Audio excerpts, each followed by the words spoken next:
Chapter 13. Brent groaned as his eyes opened.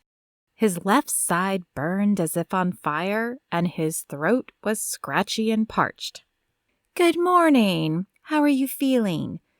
His eyes flicked to the right where Julia sat in a chair near the window, tapping away on her tablet. "What are you doing here?"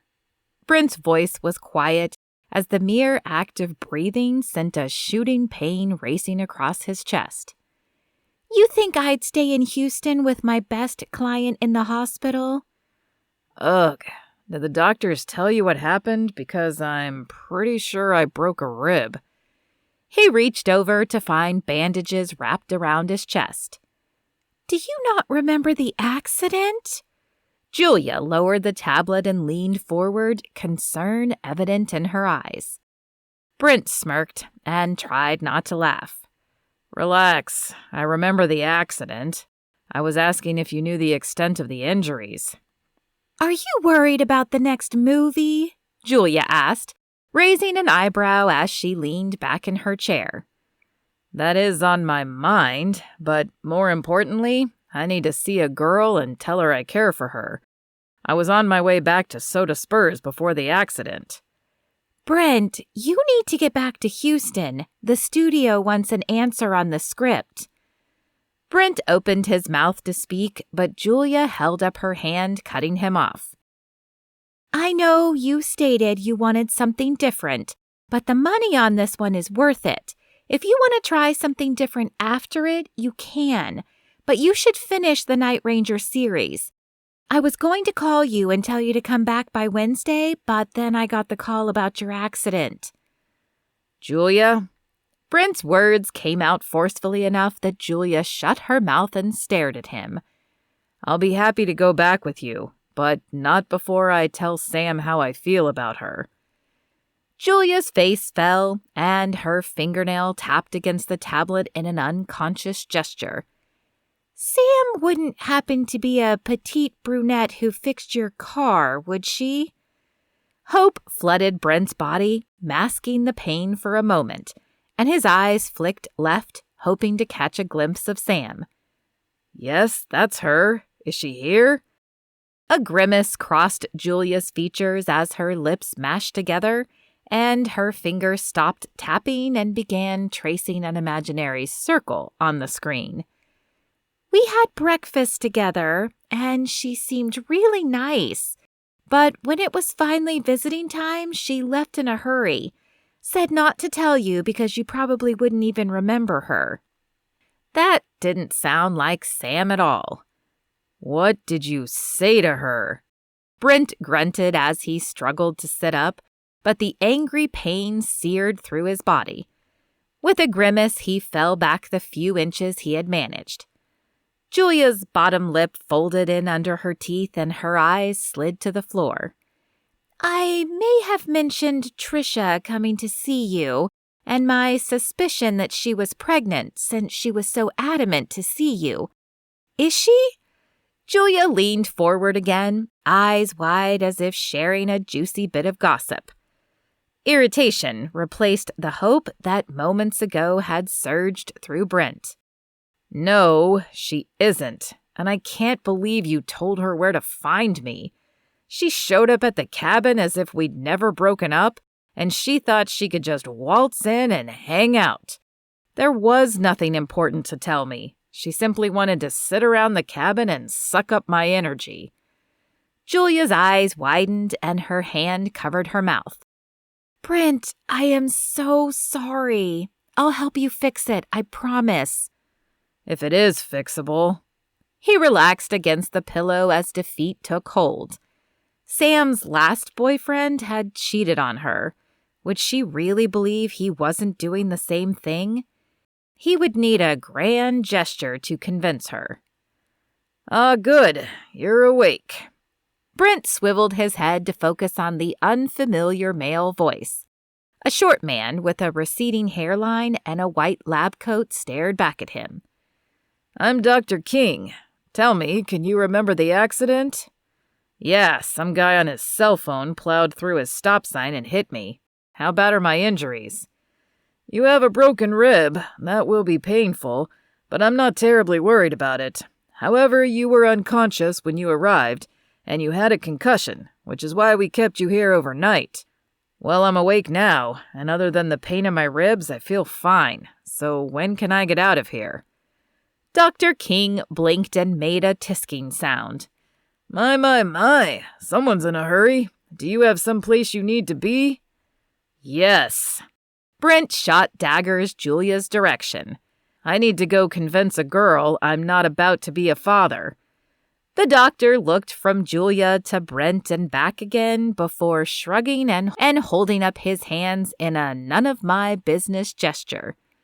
"I can probably sign your release papers today if you can answer a few questions for me." "Shoot." Brent perked up at the idea of getting out of the hospital and seeing Sam again. "Full name? Brent Alexander McKasson." To the left, Julia snorted. "Your initials spell BAM? How did I never know that?" Brent rolled his eyes and turned his focus back to the doctor. "Birthday? November 15th. What day of the week is it?" "It's Tuesday." "All right, you appear to be recovering well. You may have dizziness and a headache for a few days, but I don't see any lasting damage. As for your ribs, take it easy. Do you do heavy lifting for your job?" "No worries there," Julia piped up. "This is Brent McKasson, movie star. All he needs to do is deliver lines. He has a stunt double for the action scenes." The doctor shot her a disapproving glare before turning his attention back to Brent. "Acting should be fine, but no weightlifting. And even though it hurts, I want you to move around. If you lie down too long, you could cause an infection. Try to breathe regularly. You've also got some cuts and other bruises, but the rib appears to be the worst of your injuries. I would say you were lucky." "Thanks, doctor." "Can he fly? I really need to get him back to Houston by Friday." Julia piped up from the chair. "Yes, he can fly, but don't fill his schedule too full. He does still need rest. I'll go get your release paperwork in order and have you out of here in a few hours." As Dr. King exited the room, Brent turned to Julia. "I'll fly back with you on one condition. When we get out of here, you are going to follow my orders to the letter. I need to know Sam understands what happened before I can leave town. You got that?" Julia nodded as she took notes on her tablet. Her lips pulled into a smile as he laid out his thoughts. "Where are we going?" Julia asked as she climbed into the rental car. "To the flower shop in Soda Spurs." Brent pulled the seatbelt across his chest and slid it into the buckle. "We are going to buy every last flower for Sam, and if that isn't enough, then we'll order in from the nearest town. We're going to fill Norma's diner, as long as she'll let us. Actually, we better stop there first and make sure it's okay." "Okay, just give me the address." Julia tapped the GPS to bring it to life. Brent offered a shrug in apology. "I don't know the address. Just type in Soda Spurs and we'll find it. The town isn't very big, and once we get there, I should remember how to get there." Julia shook her head as she tapped in the letters. "This girl better be worth it, Brent." "She is." He couldn't contain the smile that spread across his face. "Believe me, she is." Half an hour later, they pulled into the small parking lot at Norma's. After exiting the car, Brent led the way up the short walk to the front door. He placed his hand on the handle, but paused before pulling it open. "I hope she isn't eating here today." "Is that a concern?" Julia asked, a hint of disdain in her voice. "It may not look like much, but trust me, the food is good." Julia responded with a raised eyebrow, but she followed him inside. The inside was empty except for Paul, warming the same bar stool he had been sitting at last time. Did the man work? "Hey, Paul, is Norma around?" "Course I am." Her voice came from the kitchen, and a moment later she appeared in the doorway, wiping her hands on a towel. I thought Sam said you left town. Wait, what happened to you? In a few large steps, she halved the distance between them. Brent's hand touched the cuts on his head. I did leave, but then I realized I cared for Sam and was on my way back when I was involved in a car accident. Then what are you doing here? Norma asked, crossing her arms. Does she know you're back? Not yet. Brent shot a pointed look at Julia. There was a misunderstanding at the hospital, so I have something I need to do first. Could I possibly take over your restaurant tonight for a few hours? I can pay you for any lost wages. Honey, it's a Tuesday night. Other than Paul here, there won't be much business anyway. What do you have in mind? I'm going to buy every flower in Rose's shop and fill this place with them. Do you think you could get her here? Sure, I'll just tell her my truck broke down again, Paul spoke up. Happens about every 2 weeks anyway, so she won't think nothing of it. That's perfect. Norma's eyes danced as she rubbed her hands together. I'll call Fanny, too, and let her know to come over. I thought you didn't have a phone. Brent suddenly had the feeling he had been played. Norma laughed and shared a look with Paul. Of course I have a phone, but I needed to know you were good people first. Brent shook his head. Only in a small town. All right, Julia here and I will go get the flowers. Just keep Sam away from here. Will do. I guess I better clean up a bit around here. Is that the nicest restaurant in town? Julia asked as they climbed back in her rental car. Brent held his side as he chuckled. No, but Norma serves good food and has been a friend to Sam.